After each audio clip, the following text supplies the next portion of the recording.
Chechen Republic leader Ramzan Kadyrov's health is reportedly deteriorating, prompting him to initiate a power transition. His 17-year-old son Adam may be the chosen successor. But Russian President Vladimir Putin does not want Kadyrov to be succeeded by his third son, they say. Two Chechen insiders familiar with the inner workings of Kadyrov's government told Al Jazeera that, despite the differential tones, Kadyrov has had a falling out with Putin over his preferred successor, his third son, Adam Kadyrov, who turned 17 last November. The sources requested anonymity as rights groups have previously documented a harsh crackdown on dissent in Chechnya, including the persecution of Kadyrov critics and their loved ones. Putin refused to have Adam as a successor, one of the sources said. In 2023, Ramzan posted a video purporting to show his son in a pre-trial detention center assaulting a Russian man who had burned a copy of the Quran. Ramzan said he was proud of Adam, who federal investigators said cannot face assault charges because of his age. The younger Kadyrov has been appointed to several official positions, including the head of Chechnya's Security Council. Kadyrov Sr. reportedly has necrotizing pancreatitis, a health condition with a low survival rate and kidney problems that require frequent dialysis. The sources Al Jazeera interviewed claimed he was hospitalized several times in critical condition and spends hours in the Ahmed family clinic in Chechnya's administrative capital, Grozny, every day and often stays overnight. Since early February, Kadyrov has significantly changed his lifestyle. Sources say he now regularly spends time at the private Ahmed clinic and occasionally stays overnight under medical supervision. He travels in his own motorcade, mostly only in Grozny, and uses a medical helicopter for regional travel. His official duties have been largely reduced to social media posts managed by his press service. Public appearances and ceremonial functions have increasingly been delegated to Chechen Prime Minister Magomed Daudov. Kadyrov has 14 children, 6 of whom are adults. Aishat was the first child of Kadyrov to start a business and build a career in the civil service. She was followed by other children of the Chechen leader. At the same time, Aishat remained the only one who realized herself as a businesswoman, bureaucrat, and regional politician. However, Novaya Gazeta Europe reports that Kadyrov is focusing on Adam as his successor. He is often described as a young copy of Ramzan in Chechnya.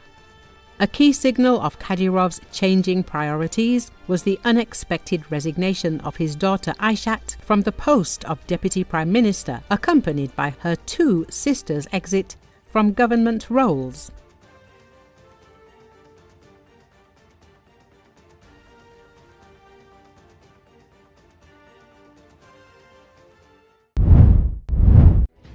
U.S. Secretary of State Marco Rubio has identified a key problem in resolving the conflict in Ukraine. The main problem with resolving the conflict in Ukraine is that Russia wants something it doesn't have now and has no right to, and Ukraine wants something it can't get back by military means, he said. According to Rubio, the main obstacle to achieving peace is the incompatibility of the parties' demands. Russia insists on recognizing the territories it took control of in 2022, including the Donetsk, Luhansk, Kherson and Zaporizhia regions. At the same time, Ukraine seeks to regain control over these regions, which Rubio believes cannot be achieved through military means alone. Rubio stressed that the United States is considering additional sanctions against Russia if no progress is made in peace talks. He noted that diplomatic channels remain open, but Washington's patience is not unlimited. The U.S. Secretary of State noted the importance of negotiations and compromises on both sides to achieve sustainable peace.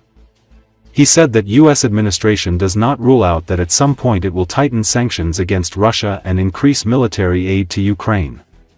It could come to this. If it becomes clear that Russia is not interested in a peace agreement and wants to continue the conflict, then this could very well be how it all ends, he continued. At the same time, he explained that at this stage, in the view of the American administration, threats of sanctions would lead to the Russians stopping the discussion. And there is value in talking to them and bringing them to the table, Rubio said. Rubio noted that U.S. may increase arms supplies to Ukraine. Recent diplomatic efforts, including a phone call between the U.S. and Russian presidents, have so far failed to make much progress, raising concerns among Ukraine's allies and European leaders who fear the conflict could drag on. According to the Financial Times, U.S. allies in Europe were puzzled by how softly Trump treated the results of the conversation with Putin. They expected Washington to propose toughening sanctions policy, including through new restrictions on the Russian energy and financial sectors. However, the American leader, on the contrary, made it clear that he does not consider it necessary to increase economic pressure on Moscow at this time.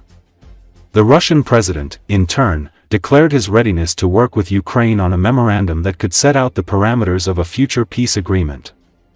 Among them, he named the principles of settlement, possible deadlines for concluding an agreement, and a temporary ceasefire upon reaching an agreement.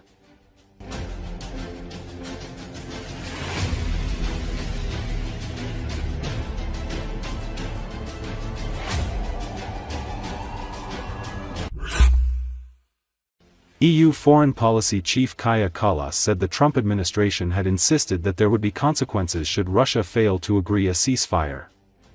According to Associated Press, NATO Secretary-General Mark Rutte said he didn't want to comment on the phone call between the presidents of Russia and the USA, but he praised US President Donald Trump, saying he had started also to open lines of communication with the Russian president. But he warned it was no always possible in real life to get speedy results. So again, I think what the Americans are doing is very important. It's crucial that they consult with the Europeans, with Ukraine, and we have to take this step by step and let's see what happens this week and next week, Rutte said. Rutte said he was really glad that Trump had taken on a leadership role. He basically broke the deadlock from day one when he entered into office in January, and I really want to commend him for that, Rutte said.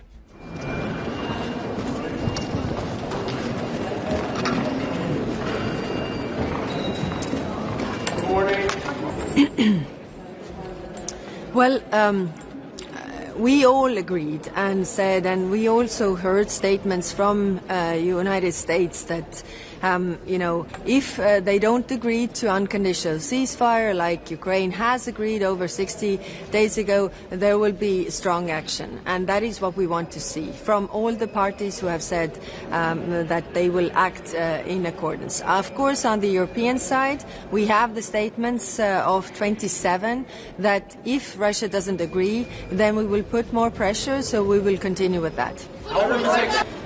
We heard from I think it was last week, when America said that, if Russia doesn't agree on, full and unconditional ceasefire, then there are going to be, consequences. So we want to see those consequences also from the U.S. side. We really haven't seen, the pressure on Russia from these talks.